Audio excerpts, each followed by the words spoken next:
Okay. So, well, welcome. Very happy you made it today. It's gonna be Molly and me, and let me see. The whole idea is really to offer a good overview of all the different ways that Molly and her team can help you in your professional careers. Molly, and I will let her introduce herself to you. She has a bunch of experience in career services, and she's very willing to connect not only with students in the Master of the Environment, which is a residential program, but also with students in the Outdoor Recreation Economy program. And we feel like it's not always very clear how she can help. So this is the whole objective. I would like to just give you a very brief overview of where most of the students in the ORIE program are in terms of career. We pretty much have three main groups of students. So we have students with very limited professional experience who are looking mostly to entry-level positions in the outdoor industry. We have students who have a lot of professional experience in a different industry looking to pivot careers. And we have students who are seasoned professionals in the outdoor industry who are looking to advance. So pretty much we have a bit of everything in the program, which I think it's always very interesting. And again, the whole idea is to support the students where they are. For a while, Molly has been doing office hours, kind of drop-ins on Friday mornings that I've been trying to promote and get the word out. And those are really casual opportunities for you to connect with Molly and take it from there. She has also offered to be reached out via email in case that's not a good time for you to connect with Molly, so you can, schedule some one-on-one with her. And this is another way that we thought, we can really let you know the specific ways that Molly and her team can help you. So with that in mind, I will let Molly introduce herself, and I'll be around. Thank you, Pilar. Hello, everyone. I'm assuming there's more of you because we're recording, so I'm not going to just say hi to who's in the room right now. I'm the Assistant Director of Career and Professional Development, and I serve both MENV and ORE, so our residential master's degree program, as well as certificate and master's degree students through ORE. And I dropped my email into chat. In a minute, I'm going to share a slide show for you, and my email is on there as well for those of you who are watching the recording.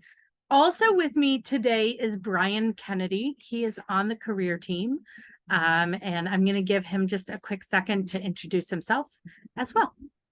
Great. Hey, thank you for joining this call. I'm Brian Kennedy. I've been an environmental consultant for 40 years. I work with a very large interdisciplinary consulting firm with global services. And my work has largely been interagency and interdisciplinary. And so I have one of those broad understandings of a lot of different things. And what I bring to the career coaching role with Molly and Mara is a way to interpret how to bring your expertise to the forefront when you're looking for a career pathway and looking for work.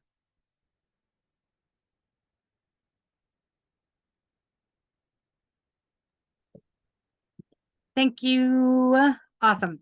Sorry, I was muted.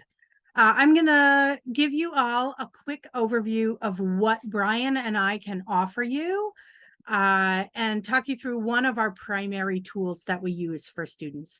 So for those of you watching the recording, here's my email address. It's molly.thompson@colorado.edu. You can find my info and Brian's info on the website as well if you missed this.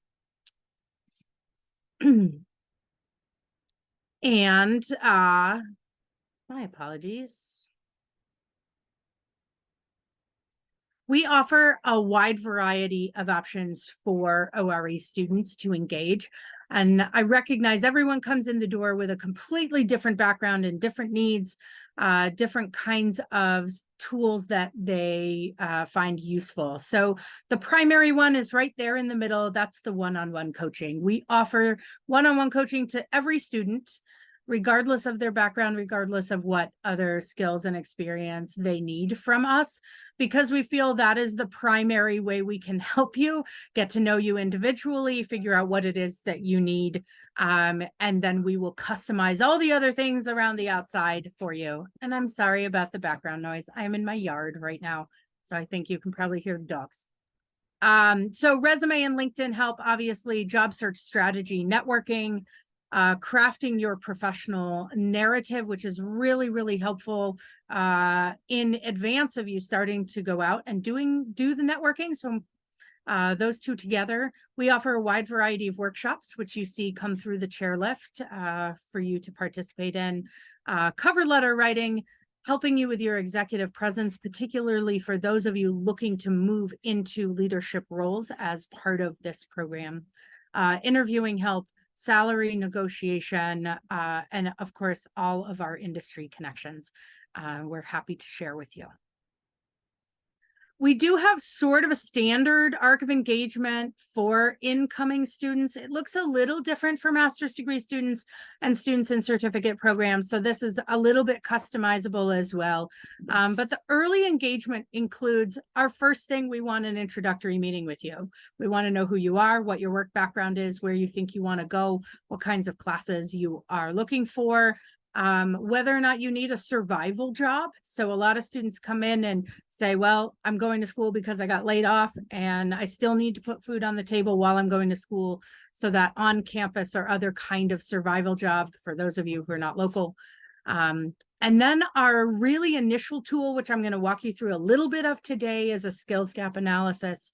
We start that process in that introductory meeting with you, and then we use that, the output of that tool, for aligning your coursework to the intended jobs that you want to do, helping with skills development through workshops. It helps me to know what workshops to recommend to you, and possibly what workshops I need to offer in the coming year that are new. And then, of course, opportunities to engage regularly with industry. And we're trying very much to offer online opportunities for students to engage with industry, but also helping you to engage, to learn how to engage in your own physical communities and your own locales, because obviously most of what we have to offer is local to Colorado. We want to help you build those networks in your own communities. I'm going to walk you through the salary or the skills gap analysis. This is just the definition of a standard gap analysis. For those of you who do not have a business background, this is a tool that is often used by businesses to identify where their objectives are not being met, to identify opportunities for growth or opportunities for moving into a new part of an industry. It's a general performance measure. And we have adapted that to be a skills gap analysis.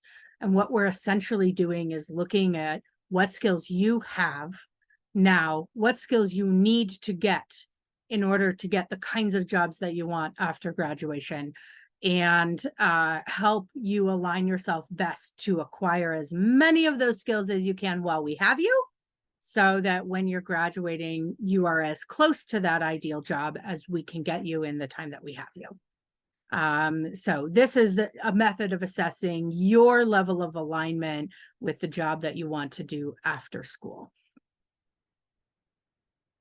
The purpose of this and how we're using it really is for two things. We're identifying highly desired skills that you already have. So a lot of you are coming to ORE because you want to transition to a new sector within the career you're in, or you want to change careers entirely. Being able to identify what those most needed transferable skills are will help you with every aspect of the job search, from application materials, marketing yourself online, to just being able to network with the right people, to interview intentionally, also to negotiate better salaries when we get to that point, being able to highlight in that application and interview process what you bring to the table that another candidate does not. It's a highly effective use of the gap analysis. And then the other thing is to identify what are you missing and help you write a strategic plan for acquiring the things that you're missing.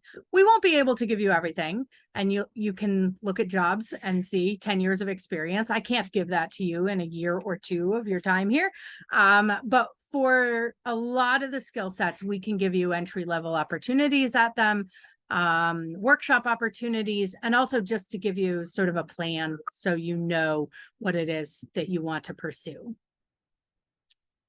Once we've finished that gap analysis, then we're using that tool for much more intentional engagement, extensive one-on-one coaching with both me and Brian. You can work with both of us or either of us based on what's the best alignment. I do think getting more than one person's perspective is really useful, so I would recommend you meet with us both. Also, help finding aligned internships or other part-time work experiences while you're in the program to supplement where you are, or if you're in a full-time job, helping you find ways to gain skills in that full-time job that might be outside of your normal job description, helping you obviously with your application materials, aligning those materials to your intended industry, and then of course, skills development through workshops and more industry engagement. And the primary component, of course, is that all of this is personalized to you, which is not common if you go to a large centralized career center. I have highlighted a handful of job boards that I really like. I think people feel pressured to go to the big ones. I always have students come into my office and say, I'm not finding anything on Indeed. So I want to just talk briefly about the difference between primary posting sites and aggregator sites. These ones on here, including LinkedIn, which I did not put, but these job boards and LinkedIn are what are called primary posting sites, where the company themselves go post the position, set a deadline. Some of these they actually pay to advertise the position there. And those positions are going to be removed when they are closed. So they're a really good place to get a sense of who's hiring now, what kinds of positions are open now, and obviously when you're ready to start applying for things. Indeed, Simply Hired, internships.com, those kinds of sites are aggregator sites. And what they do is they use technology to just scan the internet for open positions, and anything that's open, they copy onto their own site, but they do not remove those positions when they are full. And sometimes the way the technology is set up, it tells you to apply through Indeed or another aggregator site, and that is not actually a method that the employer is receiving. So you're literally applying to nothing. It's okay to use those sites as a search method, but then always go to the company's website to make sure the position is open and apply through the company website or through LinkedIn. These are the ones that I like, that I think are the most aligned with the industries that you all are going into, which is why I have chosen them, but there are others. So if you get into a specific niche and you reach out and say, hey, Molly, I'm looking for something really specific, I will be able to send you some job boards that are well aligned. So that's a quick and dirty overview of what we have to offer and the primary tools that we're using.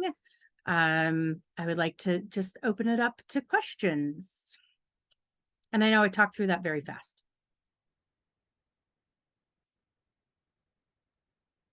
I have a question, Molly. I was wondering if, when you look at the skills that are needed for the desired position, can you sort of identify some kind of common skills that are like the most demanded based on the level of, I don't know, experience required for the position, or based on the particular sector of in the outdoor industry, or in general? Yes and no. To some extent, there are some standards that everybody is going to want. Good communication skills, good people skills, being timely, project management to some extent, whether you're managing projects or just managing your own work. They want to see that you have that skill set. But the specifics are really going to be more about what part of the industry people are going into. The required skill set, if you're going into a Patagonia or a VF Corp, is going to be totally different than if you're going to a municipality. So the kind of work is more important for determining those, which is why we do the gap analysis. We pull 10 jobs that a student is interested in, and we look at those 10 jobs. What skills they've asked for, what are required, what are preferred, and then what skills can we just sort of guess they need based on the job description. And we make a comprehensive list of those and then identify themes. So for a student who wants to go into park design, for example, there are going to be a certain set of skills that are common for park design types of jobs. That set of skills will be totally different than someone who's going into marketing and communications for a consumer product. Does that make sense? Yes, it does. Thank you. Yeah. I have one more question. Please ask away. I was wondering, on the other hand, can you also help students identify those jobs where the already existing skills of the students are in high demand? Yes. Yeah. And I mean, that's part of the gap analysis process anyway, is identifying the transferable skills. And what we're finding is that any student who has at least 3 to 4 years of decent professional experience, so not really entry-level things like working retail, on the shop floor, those don't have as many transferable skills, but a standard professional job with 3 to 4 years of experience, students often have as much as 50% of the skills that are being requested in the careers that they want to go into, because there's such a strong emphasis on the communication skills and other soft skills. A lot of times it's really just retooling your professional self to be in a really specific field. So the things they're missing are technologies or knowledge areas that are really specific to the industry. And what they're bringing in is the professional work skills, the ability to handle multiple projects, the ability to handle a budget, to write reports, to engage with people across an organization. Usually students are coming in with those kinds of things, and they transfer very, very well to almost any other industry. Excellent. Does that answer your question? Yes, it does. I think that's a very helpful as well way to help students who are not very clear about what exactly they want to land in. So yeah, thank you. One of the most common questions I get asked by students who are transitioning careers is, do I have to start over? And I'm going into a new career. Does that mean I'm taking a $20,000 pay cut and I'm looking at entry-level jobs? And of course, the answer is no, you don't have to start over, but you do have to be really intentional about how you market yourself. It is harder to transition from one career to another. So marketing yourself in a really intentional way, highlighting transferable skills, verbalizing why that intentional shift from one career to another, those things will get you over the hump and into another mid-level or upper level job without having to start over as an entry-level person. Beautiful. Thank you. Yeah. Ryan, is there anything you would like to add? Well, Molly, there's always something I'd like to add. And one of the things I think about when I get to talk to the students, and I've talked to very, very many students, is this idea that you will get hired by someone you know. And you have really two basic ways to get to know people. One is by sending in your application materials, your cover letter, your resume, and supplemental information. And you can rely on that as a means of having a prospective employer know you and choose you to be the one who gets a particular job. Or you really have the more powerful option of actually knowing these people and their organization and their industry and everything about them before you even identify the opportunity. And what I would say to you is 98% of the time a student gets hired or any professional really gets hired, they've really known the people in the industry and the organizations they're going into before they submit any of those cover letter, resume, and supplemental materials. And so one of the main things I like to emphasize in my conversations with students is, how is it that you can be the one who does get the job? And it really, really matters that you know those things ahead of the interview. Now, you can do it, but I'd say about 2% of the time, you'll be hired by someone who learns about you from your cover letter, resume, and supplemental materials. And so I have a whole bunch of strategies I like to share about how to make that happen for you, very specific to you, customized to where you come from, and will directly work with you on how to target, how to reach them, how to avoid being, reaching out and not connecting, that they don't return your call. I have some really solid ways of making that happen. And I would always encourage you to check in with me and let's just see what we could do together to help make that happen for you. Thank you. I appreciate that. Students don't like it when we say you have to network, but you have to network. 80% of jobs on the open market are filled through word of mouth. And so if you're not getting away from the computer and engaging with other people in your field as early as possible, it's going to be a harder path for sure. So. And I would say, I think this is particularly true in the outdoor industry. People are so passionate about what they do and why they do it. So those connections are key.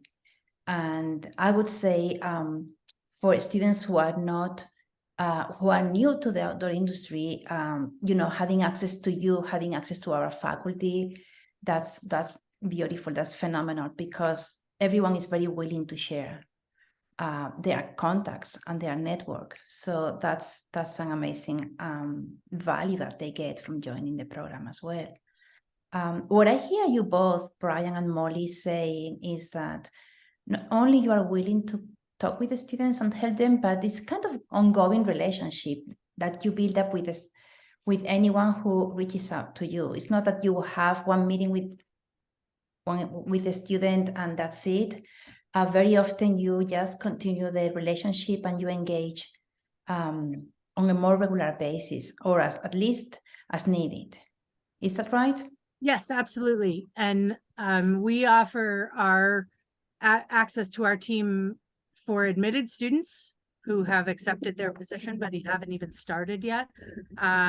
And then once you've graduated, you still have access to us as an alumni, and there isn't a time period for that. So I have students that I advised 15 years ago, very early in my career and early in their career, who are now executives and are looking to transition, who are still reaching out to me for another resume review or just a realignment conversation. So our goal is to be a long-term resource for students to help them build and maintain their careers, and not to just be a blip. Hey, I give you a resume review and you're off and running. Yeah, I spoke to an alumni yesterday and I think it was quite helpful. She'd been in the energy industry and was doing very well, but ended up in an organization where she ended up leaving and now is looking. And I think we had a really good conversation, and I speak with students who come directly into the program early on, and then some in like April, May, where they're not finding the success that they hope for in sending out their resume and cover letter and materials. And there are strategies for all of you to specialize the way in which you present yourself. I think Molly did a great job of describing that sort of early stage work and then the latter stage work. And, I really look forward to the ongoing conversation that we could have during the period of time you're in these programs, and how you can feel the confidence building in the way in which you've built your career, your years of experience, your work in these classrooms, and your external efforts to meet people that all come together at the end of your period of time in this program and drive you into a confident interview and resume building effort that exceeds your expectations. It really brings you that first job after the program that leads you to that 5-10 year goal that you have. And that's what I want to help you with. What a treat. I wish I had had a career counselor when I was in Me school. too. Yeah. Me We too. Me too, officially had Molly. one. We had one I went to a small liberal arts college for undergrad, and I was gonna double major and double minor, and I was required to see this person before I chose a major. And I told her that I was gonna double major and double minor, and she said, "Oh, honey." And I was like, "Oh, and we're off on a bad footing already." Oh, honey. And she told me to choose one nice major, meaning a girly major, and that not to stress myself out. So I think it's not entirely a coincidence I ended up in this field. I agree. It looks like you were meant to be where you are. Yes. Any other questions folks have? Yeah. Hey, so just as the resident live student here, so I am in the ORE program. Just finished my first 2 classes. You guys described me pretty well as so I'm probably have 7-8 years experience as an accountant, but I've been looking to transfer out of that, kind of looking at something with sustainability and I'm not 100% sure if I want to do something that still involves data, because I have a certificate in data that I did about a year ago. But I just know that I don't want to do accounting anymore, but I have a lot of those transferable skills. So I think the hardest part for me is kind of also deciding on where I want to go, because I like so many different things. It's what do you recommend for, students that don't have their exact direction planned out? I think that's good in some ways. You don't actually have to choose. That's one of the great things about the way we've structured the tools that we use. When we do a skills gap analysis with you, we can pull jobs from a lot of different areas and look at, maybe corporate responsibility kinds of things. We can look at ESG investing kinds of things.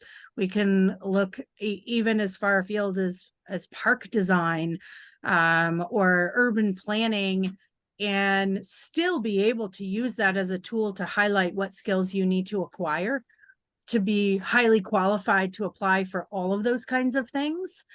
But the process of looking at the jobs and talking about how aligned you are with them already will give you so much information to say, oh, that actually sounds really, really fun. And this other thing, I thought, oh yeah, I could do that. Now that I'm digging in and looking at what would I do every day in that job, that's become less interesting. So the process of going through using the tool and aligning yourself will give you a sense of where your preferences are stronger, but also still give you a sense of what do I need to acquire to be able to apply for a very broad range of positions. And then when we get close to graduation, we'll push you into a narrower pool so that you can start networking really effectively. And Brian said, one thing you don't want to do is sort of be interested in sustainability on Earth. That's terrific, but you need some focus. But one of the things I'll promise you is I won't tell you what to do, but I'll listen to you carefully for a long time. And I'll apply 40 years of what I've encountered to draw out of you kind of what you're thinking, what suits you. And then my approach is to just like listen a lot and see if I can help you figure it out, then generally locate some sort of geography that you'd like to target and target a handful, 6, 8 organizations where you would say to yourself, oh my, if I could be there, I'd be happening. This would be exactly where I want to be. And then take the class that's called Forrest Gets the Perfect Job, which is to argue that essentially what you're doing with your resume and your cover letter and your interviews, you're taking the final for that class. And the final for that class not only requires you to get an A, you got to get the best grade in the class. So the question is, how do you get there? And so what we can do in a conversation is take you through that whole trajectory of just exploration of how your data management, your accounting, your analytical abilities, and then your interest in sustainability can be optimized in the marketplace of your choice. And then target how to get you from where you are now in the program through the coursework, et cetera, that you want to take to get where you need to be. And that whole networking opportunity I mentioned before about how do you get to know the people who you're going to work with, who are going to know you and be the ones who hire you or serve as your references. That all sounds great. I'm looking forward to it. Call me. Yeah, for sure. Thank you guys. I actually am a career changer myself, so I have a lot of sympathy for where you're sitting. My first career, I was a chef. Oh, cool. So a really significant change. And I fell into this field by accident. Actually, I was tired of cooking and I was halfway through a master's degree. And I told a friend that I needed a different job. And he said, well, my parents are hiring a researcher. You're good with numbers. You can, just go work for them part-time. And it was a headhunting firm that I worked for. And I did market research for them, but they trained me to be a headhunter. And then I was living overseas when I did that. I came back to the US and I worked again as a headhunter for about 1.5 years because I had trouble finding any other job or anything I wanted to do. And I hated it. I knew I hated it because I could only work with people who were already employed and steal them from a competitor to place them with my client. And that was the height of the recession, 2008. And I wasn't allowed to work with anyone unemployed. And it didn't align with my values in the long run. So I went to work for a placement program that worked with incoming refugees, which was a little better alignment. But that was grant funded. So I sort of did this swing from making good money, but hating what I did, to loving what I did, but being laid off every year and having to wait 90 days to see if I get hired back. The grant funded life. And I decided neither of these was perfect. So I went into higher ed advising students. And I have been there since. It's been the longest part of my career. And it took me a few tries to sort of figure out what were the aspects that made a job appealing to me. I only thought about the content of the work. And I didn't think about these other aspects of the environment that I was in and the way that we went about doing work and what were all the ideal alignments. So I hope that we can help all of you avoid the path that I took in trying to transition from one career to another, and have a little bit more direct shot to the right thing. There was a very recent article published by Forbes about how often careers are not linear. And I think we all relate to that. No one. Yeah, it's it's a good one. It's fun to know that, you are not the only one in that situation, that mostly everyone has just experienced some kind of different career paths to finally land in the dream job or as close as to the dream job. And so that seems to be something quite common, especially nowadays. Yeah, for sure. My mother-in-law got a job at 18 right out of high school. She never went to college, processing insurance claims for Aetna Insurance, and she retired from the same desk.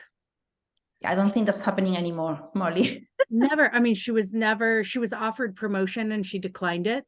She didn't want to be promoted. She wanted to know exactly what was expected of her every day. And she did that for 50 years. Wow. Yeah. And I think that's the anomaly. Yeah, I agree. The messiness the rest of us have is what's normal. Yeah. Well, I don't know if there is no more questions. Is there something else you would like to say, Molly or Brian? I think the best thing is to reach out to either or both of us as early as you can in the program, as often as you want. Definitely making appointments rather than sending emails. I would rather FaceTime with you than to answer more email. I think it's more effective. So don't feel badly about taking our time. That's what we're here for. And come as often as you need for whatever content we can help you with. Yeah, we really hope to hear from you. Well, I'm extremely grateful that you are here. I think you both are beautiful human beings, but also amazing resources to our students. And as you said, I wish I would have had this resource, this opportunity to connect with professionals and beautiful people like you are. So thank you so much for the time. And to the ORI students who will be watching this recording, enjoy them, utilize them, reach out to them. They are really there for you, as Molly said, and they'll be happy to help. So thank you so much, Pilar. I really appreciate you giving us the time. Very Thank you. grateful for you both. Thank you so much. Be well. Bye-bye.